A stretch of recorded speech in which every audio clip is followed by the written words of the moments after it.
오늘 우리에게 주신 하나님 말씀은 다니엘서 6장 1절부터 3절까지 함께 받들도록 하겠습니다. 시작.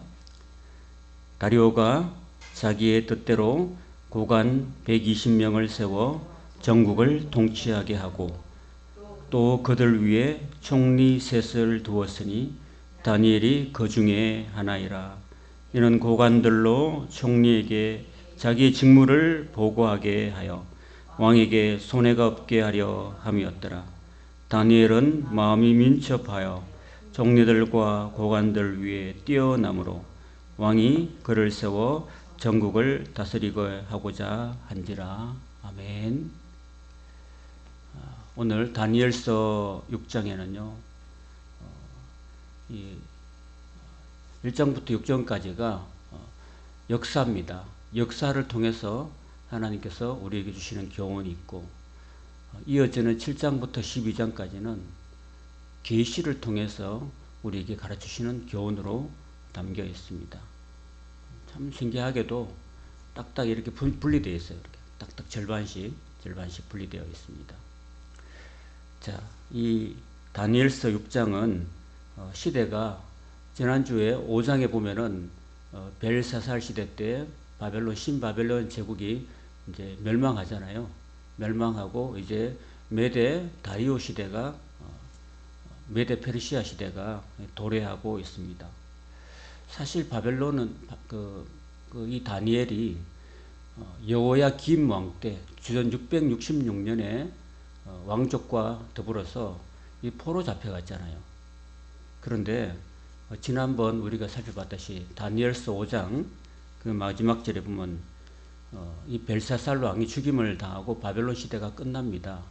그때가 주전 539년이라고 추정하고 있습니다. 그러니까 실제로 이 다니엘이 포로 잡혀와서 어린 나이에 잡혀와서 67년의 세월이 흐른 거예요. 그러면서도 여전히 다니엘은 건강하게 이렇게 하나님의 영광을 드러내면서 오랜 시간이 지나도 역시나 하나님의 영광의 빛을 계속해서 드러내고 있다는 사실입니다. 자, 이제 다리오 시대 때, 메데 다리오 시대 때 이 메데 왕이었던 이 다리오가 6절 1절에 보면은 이렇게 자기 뜻대로 고관 120명을 세워서 전국을 통치하게 하는 그런 내용으로 담겨 있습니다. 자, 여러분, 이 다니엘은 지금 현재 정확한 나이를 알 수가 없습니다. 몇 살 때 잡혀왔다고 성경에 기록이 없거든요.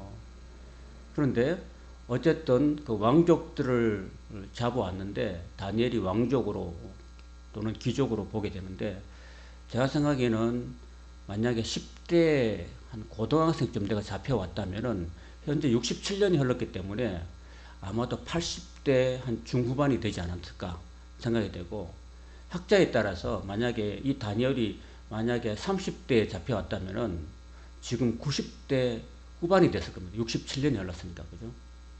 그래서 학자들마다 다 이때가 메데 왕 이 다리오가 나라를 얻었을 때 62세라고 5장 마지막 절에 기록하고 있는데, 62세보다도 훨씬 더 나이가 20살이나 30살 정도 더 다니엘이 많다고 생각이 됩니다. 그죠? 자, 이제 나라가 변했어요.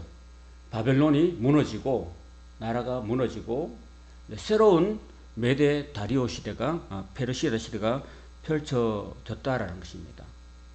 자, 그리고 다니엘이 이제 젊은 나이가 아니고 이제 아주 고령의 나이인데도 불구하고 우리가 다니엘서 6장을 자세히 살펴보면은 이 다니엘이요, 나이가 들어도 시대가 바뀌어지고 나라가 바뀌어지고 정권이 바뀌어져도 여전히 변함없이 하나님의 은총을 받고 있고, 그리고 최고 지도자의 그 왕의 은총을 받고 있는 그런 모습을 보게 됩니다.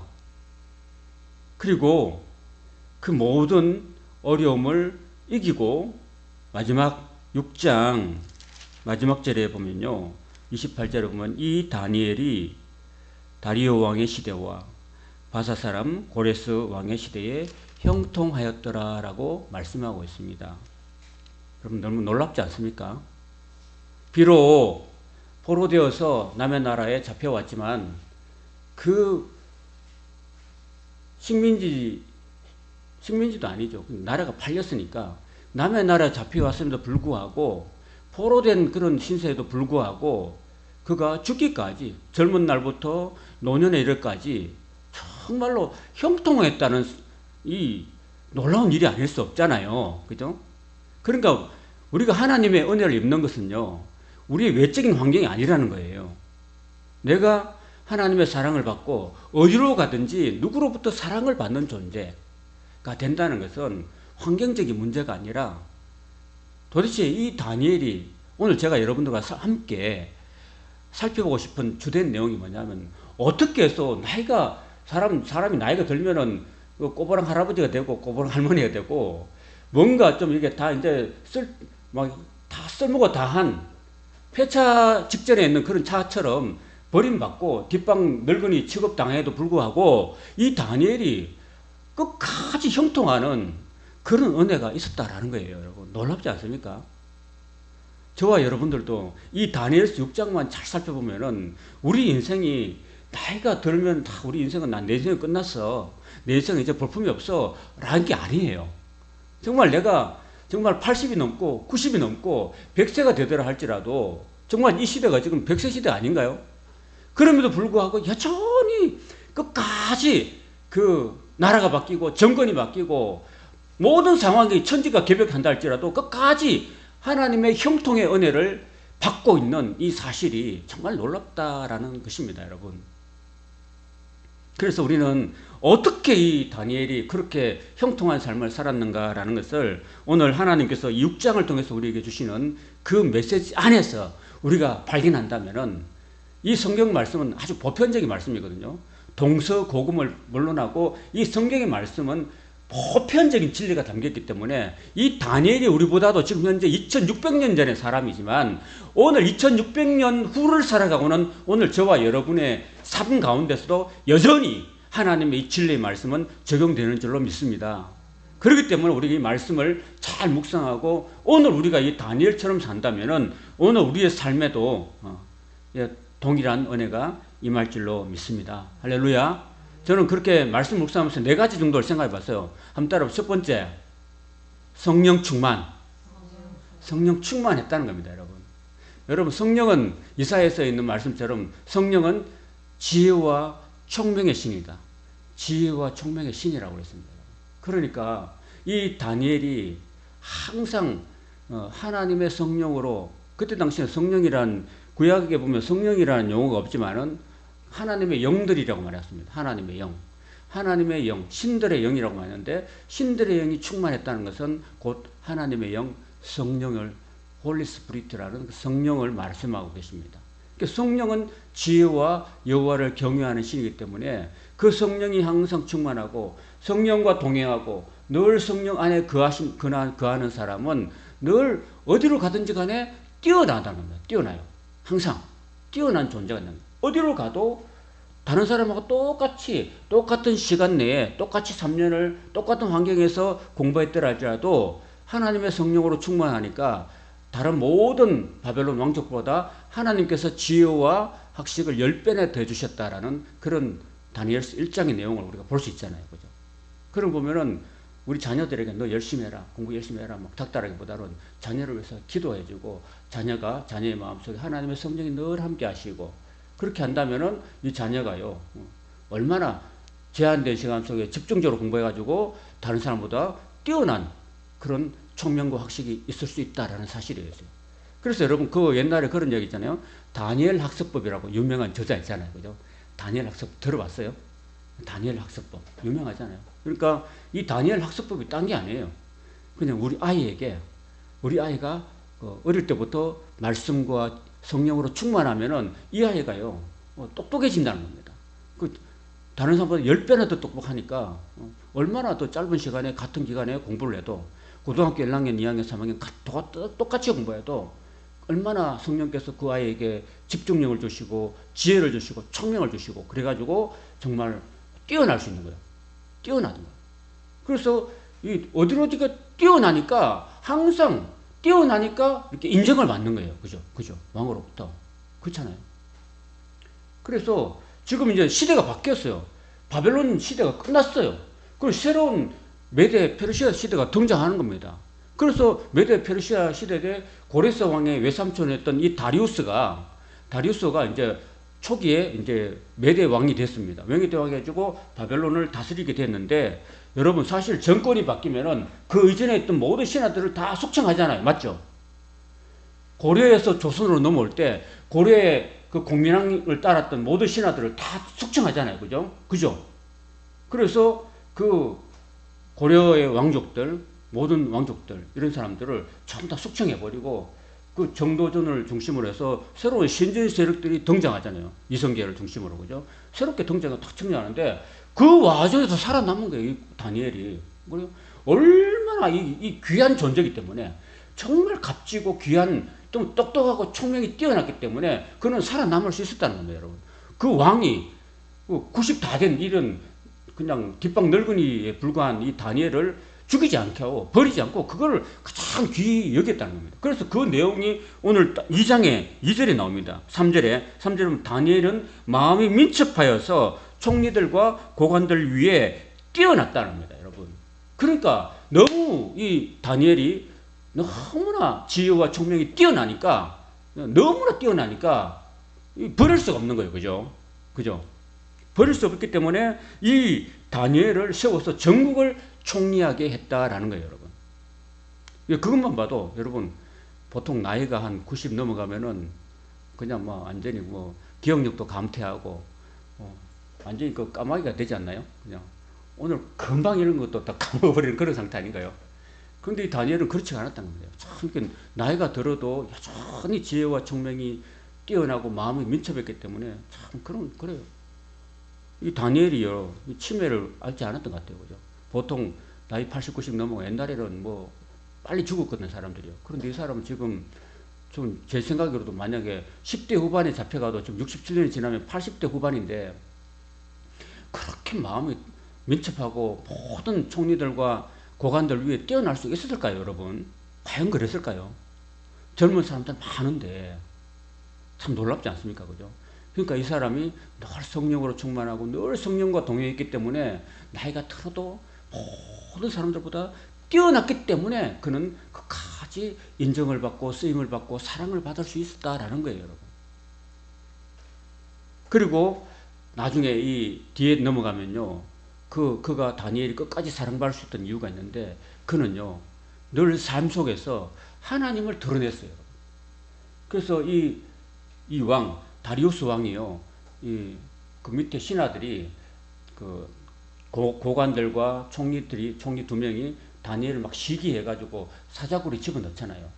사자굴에 집어넣었을 때 정말 이 왕이요 얼마나 이 다니엘을 사랑했는지 몰라요.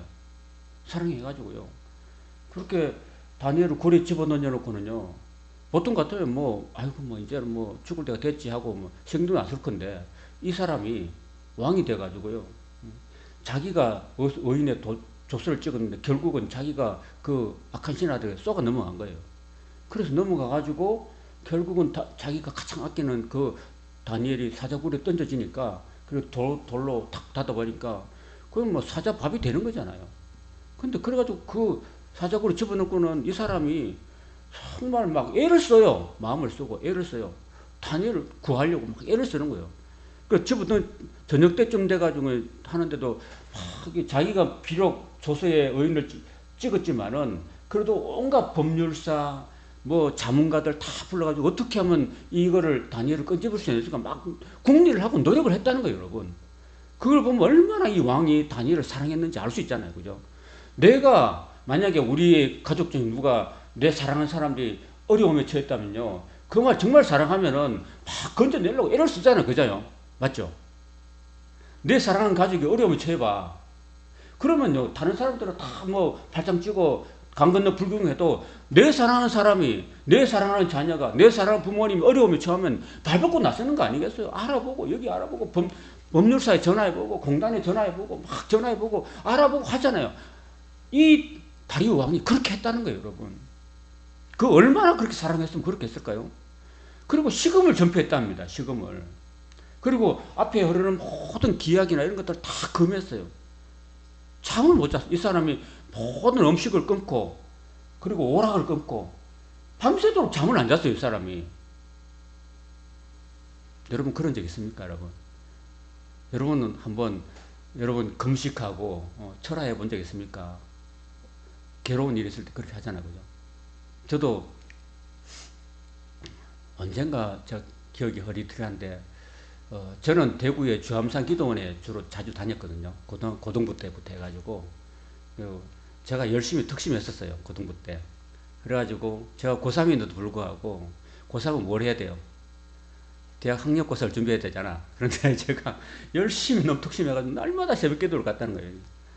날마다 아마 제가 하나님이 저를 신학교로 인도하려고 그랬던 건 몰라도 하여튼 열심히 새벽에도 자전거 타고 교회 가서 새벽 기도하고 그리고 또 토요일 되면요 대구 동산병원에 우리 고등부 부장님이 대구 동산병원에서 근무하시는데 항상 제가 다니는 학교에서 성광고등학교에서 동산병원까지 항상 토요일날 1시에 딱 모였어요. 그때는 토요일날도 공부를 했었어요.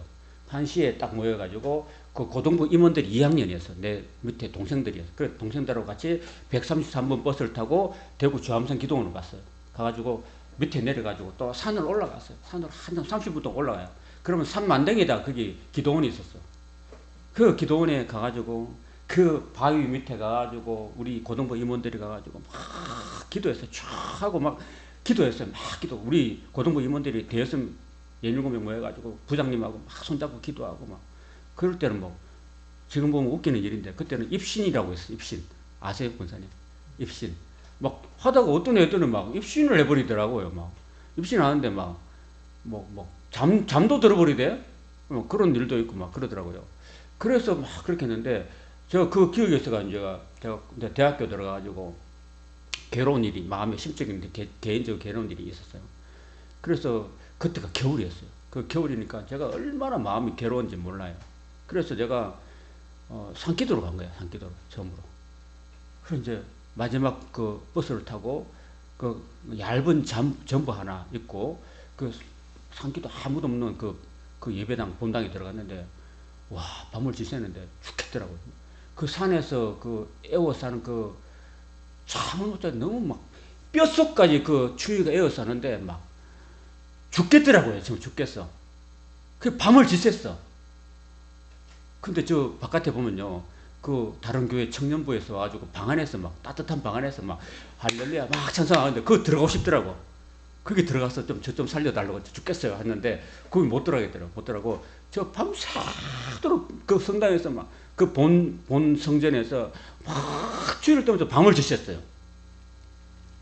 그 제가 얼마나 그 일이 마음이 괴로웠는지 밤을 지새고 한숨도 못 자고 추워서 괴로워서 그리고 그 새벽에 첫 차 타고 이제 내려와가지고 학교를 갔었어요. 저 심정이 그랬단 거예요. 얼마나 괴로웠던 거예요. 이 다리우스 왕이 그 사랑하는 그 늙은 100살 다 된 다니엘을 얼마나 사랑했으면요. 밥을 안 먹고 잠을 못 자고 새벽까지 그렇게 했다는 겁니다. 그러니까 제가 말씀드리고 싶은 건 얼마나 이 왕이 다니엘을 사랑했습니까? 그죠? 아끼고 사랑했는 걸 알 수 있는 거예요. 그렇게 했던 것은요, 그 다니엘을 굴에 던졌을 때, 그 다니엘이요, 그 평소에 이 다리우스 왕이 어떻게 했는 걸 우리가 짐작할 수 있는 이유가 뭐냐면은, 그가 이야기합니다. 굴 속에 집어넣으면서, 다니엘아, 살아계신 하나님이 너를 구원하시리라. 이렇게 말씀하고 있습니다. 네가 항상 섬기는 너의 하나님이 너를 구원하실 것이다. 이렇게 이야기하고 있어요. 이 다리우스는 하나님 안 믿는 사람이었거든요. 근데도 그 말을 하는 거 보면은 다니엘이 평소에 이 다리오 왕한테 뭘 했겠어요? 전도를 했다는 겁니다. 전도를. 자기가 항상 내가 섬기는 하나님이 내가 늘 하나님을 섬겨왔습니다. 라고 얘기했던 거예요.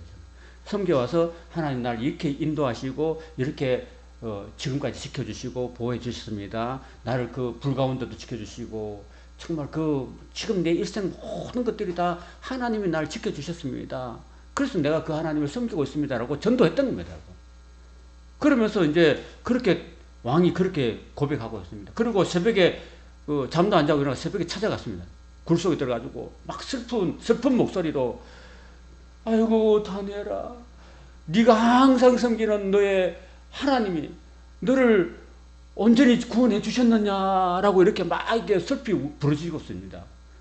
그러니까 이 다니엘이 늘 그 다리우스 왕이 그렇게 말한 걸 보면 그가 살아계신 하나님을 늘 삶을 통해서 말을 통해서 증거해 줬다는 겁니다, 여러분. 우리가 사실은 우리 주변에 안 믿는 그런 사랑하는 사람들을 위해서 너도 예수님 믿었으면 좋겠다. 나는 예수님 만났고 나는 예수님 안에서 참 은혜를 누리고 하나님 은혜를 깨닫고 지금까지 나는 하나님을 그동안은 하나님 못 믿고 하나님을 섬기고 사는 것이 정말 복이고 기쁨이고 내게는 참 축복이다라는 것을 내가 사랑하는 사람들에게 전해줘야 돼요. 전해주면 그 사람이 나를 사랑할 때 그 사람이 기억할 거예요. 아, 저 권사님, 저 목사님, 저 사람이 늘 나한테 하나님 이야기했다라고 이야기한 거예요. 그 사람을 사랑하면은요, 내가 그 사람을 그렇게 사랑하면 그 사람은 나를 사랑하는 거예요. 그런 겁니다. 그리고 또 다니엘이 사랑받았던 또 하나의 이유는요, 그가 충성되었다는 겁니다. 충성되었다. 그러니까 사심이 없었던 거예요. 사심. 하나도 사심이 없고 충성되었다. 충성되다는 말은 피스티스라는 말인데요, 정말 신실했다는 거예요. 이 다니엘이 일평생 살아오면서 정말 사적인 욕심이 하나도 없었던 겁니다, 여러분. 그 벨사살 왕이 죽을 때 보세요. 벨사살 왕이 죽기 전에 누구든지 그 글씨를 해석해주고, 글씨를 해석해주면은 내가 금사슬을 그 목에 걸어주고 자주옷을 입히고 나라의 셋째 치료자를 삼을 것이다 그랬잖아요. 그러니까 다니엘이 그걸 이야기하면서 그거는 다 왕이 가십시오. 그러니까 그 초월한 거죠. 그냥 사심을 초월한 사람이에요, 이 사람은. 그래서 욕심이 없는 거예요. 욕심이 없으니까 마음이 깨끗한 거잖아요. 마음에 욕심이 하나도 없으니까 이 형이 신령하잖아요. 그죠? 그리고 충성되고 그릇됨이 없고 흠이 없는 그런 사람이었던 겁니다. 우리가 지난주에 골로새서 1장에 있는 말씀을 우리가 살펴봤는데, 우리가 하나님께서 우리를 화목 제물로 보내셨는데, 우리가 하나님과 예수님의 피로 말미암아서 화목이 되었잖아요. 화목이 된 걸로 끝나지 않았다고 그랬죠. 그 다음에 뭘로 나가야 됩니까? 우리가 하나님 앞에서 거룩하고 흠없고 책망할 것이 없는 자로 그 앞에 서게 하기 위함이라고 말씀하고 있잖아요. 그죠? 그러니까 우리는요, 우리가 하나님 앞에서나 사람 앞에 거룩하고 흠없고 책망받을 것이 없는 자로 우리가 하나님 앞에 서야 될 줄로 믿습니다. 이 다니엘이 그런 사람이었다는 거예요. 다니엘이 충성되고 흠이 없고 그랬다는 거예요. 자, 우리 4절 같이 한번 읽어보겠습니다. 시간이 같지만 시작. 이에 총리들과 고관들이 국사에 대하여 다니엘을 고발할 근거를 찾고자 하였으나 아무 근거, 아무 허물도 찾지 못하였으니 이는 그가 충성되어 아무 그릇됨도 없고 아무 허물도 없음이었더라 라고 이야기하고 있습니다. 그러니까 이렇게 아무 흠도 없고 그릇됨도 없고 충성됐다. 그러니까 지금까지 다니엘이 있었던 거 아니겠어요? 그죠? 다니엘이 오래 장기간 이렇게 형통할 수 있던 이유가 바로 그겁니다. 저와 여러분들도 하나님 앞에 충성되고 신실한 그런 하나님의 자녀들, 백성들 되기를 축원합니다. 소망합니다. 그리고 하나님 앞에 그릇됨이 없고 흠이 없는 그런 사람으로 정결한 삶을 살아가도록 우리가 애쓰고 힘쓰고 말씀대로 살아갈 수 있도록 힘쓰는 저와 여러분들이 되시기를 축원합니다. 예, 그리고 이제 마지막으로 사랑받을 수 있는 존재가 뭐냐면은 그 위협이 왔습니다. 위기. 자, 그 사람들이 그 다니엘을 시기해가지고 법령을 만들었어요. 다니엘을 제외한 모든 사람들이 다 고관들이 법령을 만들어가지고 지금부터 그 다니엘이 아무 흠도 없으니까 이제 다니엘을 넘어뜨리려면은 딱 이거 율법을 딱 어길 수 있도록 이 하나의 법을 만들어서 그 법을 어기는 것을 하나의 흠으로 잡아가지고 다니엘을 사자굴에 집어넣는 그 방법밖에 없었다는 겁니다. 그래서 다니엘은 알고 있었지만 그걸 다 알고 있었지만 그렇게도 한 거예요. 그래서 그 앞으로 30일 동안 만약에 왕 외에 다른 신에게나 다른 사람에게 무엇을 구하거나 기도하거나 하는 사람은 사자굴에 집어넣기로 합시다 해가지고 왕이 도장을 찍어 주십시오라고 해가지고 도장을 팍 찍게 만든 거예요. 이때는 아직도 다리우스 왕이 하나님을 잘 믿지 못했기 때문에 그렇게 도장을 찍은 거예요. 근데 사실은 누구를 넘어뜨리기 위한 겁니까? 다니엘을 넘어뜨리기 위해서 한 건데 왕이 그걸 못 캐치했어요. 못 캐치하고 도장을 찍었는데 나중에 알고 보니까 이제 그걸 알고서도 사실은요, 다니엘이 사실 한 달 동안만 그거 안 해도 되잖아. 안 그래요, 권사님? 한 달만 안 하면 되잖아. 한 달만 하나님께 예배 안 하고 기도 안 하면 되는데 왜 다니엘을 했을까요? 그것도 문 닫아놓고 하면 되는데 왜 문을 열었을까? 창문을 2층에 가지고 창문을 활짝 열었어. 그 창문 앞에 그 바벨론이요, 예루살렘 동북 쪽에 있거든. 동북 쪽에 있으니까 거기서 그 예루살렘을 향하려면 남서쪽을 향해서 만든 거예요. 창문을 딱 열고 그 예루살렘 성전을 향해서 2층 창문을 열고 그 창문 앞에 꿇어 엎드려서 하나님께 기도하며 감사했다는 겁니다, 여러분. 그것도 하루에 몇 번? 3번. 하루에 3번씩 하나님께 다 보이도록 기도했다는 겁니다. 그러니까 그걸 그 모든 사람들이 카메라 살짝 찍어 탁탁탁탁 동영상 찍고 해가지고 점검으로 탁 잡은 거예요. 그래서 왕 앞에 와가지고 왕이 지금 30일 동안 이렇게 했잖아요. 그러니까 그래 했지. 그러면 사자굴에 집어넣게 됐잖아요. 그래 했지. 내가 도장 찍었지. 그래. 그런데요. 왕의 선조 느부갓네살 왕이 유다 나라에 포로잡아온 그 사람 중에서 다니엘이 왕의 검령을 무시하고 하루에 3번씩 이렇게 왕 외에 하나님께 기도했습니다. 자, 보세요. 사진 찍은 거 보세요. 동영상 보세요. 딱 봤어. 아차 싶은 거 그때. 그래서 이제 그때부터 이제 이 왕이 괴로워했던 거죠. 그런데 불구하고 여러분, 저 같으면은 타협할 수 있잖아요. 그냥 한 달 동안만 이렇게 문 닫아놓고 그냥 기도해도 되는데 왜 다 알고도 그 사람들 분명히 나를 목격하고 왕한테 고발할 걸 알고도 그렇게 탁 펼치고 당당하게 기도했을까? 그 사자굴이 던져지는 거 알면서도 기도했잖아요. 참 저는 그 다니엘이 얼마나 하나님을 신뢰했을까? 나중에요, 그 이유가 사자굴에 들어가도 하나도 상해되지 않은 이유가 나중에 그렇게 말합니다. 이는 다니엘이 하나님을 믿었더라라고 되어 있습니다. 지금 이 개혁 개정성경에는 그가 하나님을 믿었더라고 되어 있는데, 요 개혁 한글성경, 요 이전판에 개혁 한글성경은 그가 하나님을 의뢰함이었다 이렇게 했습니다. 하나님을 신뢰함이었다 이렇게 했습니다. 그렇게 창문 열어놓고 기도해도 하나님은 나를 지켜주실 것이다. 내가 비록 사자굴에 던져진다 할지라도 뻔하잖아요. 뻔하지만 하나님은 나를 사자로부터 지켜주실 거라는 그런 믿음이 있었던 거예요, 여러분.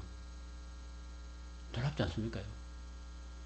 그가 나이가 80이 넘고 90이 넘어도 하나님께 내가 하나님을 믿는 그 믿음을 내가 끝까지 지키면은 다른 사람 눈치 안 살피고 내가 여전히 예전절 하던 대로 그 믿음을 지키고 나가면은 사자굴 속에서도 하나님이 나를 지켜주신다는 그 믿음, 하나님을 믿는 그 믿음, 하나님만을 의지하는 그 믿음, 사자굴 속에 던져져도 하나님이 나를 지켜준다는 그 믿음, 그리고 다니엘 세 친구들이 불 가운데 던져지더라도 하나님 불 가운데서도 우리를 지켜주신다는 그 믿음이 있었던 겁니다. 그 믿음이 있었던 겁니다. 그래서 우리가 오늘 처음에 우리가 시작할 때 찬송가 환난과 핍박 속에서도 성도는 신앙 지켰네, 그렇게 우리 찬송했잖아요. 사랑하는 여러분, 우리가 이런 다니엘의 이 신앙을 우리가 깊이 한번 새겨볼 필요가 있습니다. 정말 내 목에 칼이 들어와도 하나님은 내가 믿음을 끝까지 지키면은 하나님이 나를 지켜주신다라는 그 절대적인 믿음, 그 믿음이 그로 하여금 하나님이 그를 지켜주시겠다라는 겁니다. 자, 그런 내용들이 이 다니엘서 6장에 담겨 있습니다. 다시 한번 정리하면은 그가 고령의 연세와 그리고 시대가 바뀌어지고 나라가 바뀌어지는 그런 상황에도 불구하고 왕과 하나님의 사랑과 은총을 받을 수 있었던 이유는 바로 그가 늘 성령으로 충만하고 지혜와 그리고 마음이 민첩했다는 거고요. 그리고 늘 그가 살아계신 하나님을 삶 속에서 늘 주변 사람들에게 증거했다는 겁니다. 그리고 그가 아무 사심도 없고 욕심도 없고 오직 백성들과 나라를 위해서 충성되었다는 것입니다. 충성되고 그리고 하나님 앞에서 사람 앞에서 그릇됨과 흠이 없었다는 거예요. 뇌물을 받거나 또는 부정적인 일을 하거나 스캔들이 있거나 이러지 않았습니다. 참 정결하게 살았다는 거고요. 그리고 목에 칼이 들어와도 내가 사자굴에 던져진다 할지라도 흔들림 없는 그런 신앙의 자세, 믿음을 끝까지 지키는 그런 신앙의 자세를 붙들었다는 거예요. 하나님을 믿고 의지하고. 그렇기 때문에 다니엘은 죽을 때까지 그렇게 형통했다는 것입니다. 마지막 절 다시 한번 읽고 마치도록 하겠습니다. 28절입니다. 시작. 이 다니엘이 다리오 왕의 시대와 바사 사람 고레스 왕의 시대까지 형통하였더라. 아멘. 우리도 우리 일생 하나님 부르시는 그날까지 끝까지 하나님을 믿고 신뢰하면서 형통한 그런 축복이 저와 여러분 삶 가운데 충만하시기를 예수님의 이름으로 축원합니다. 아멘.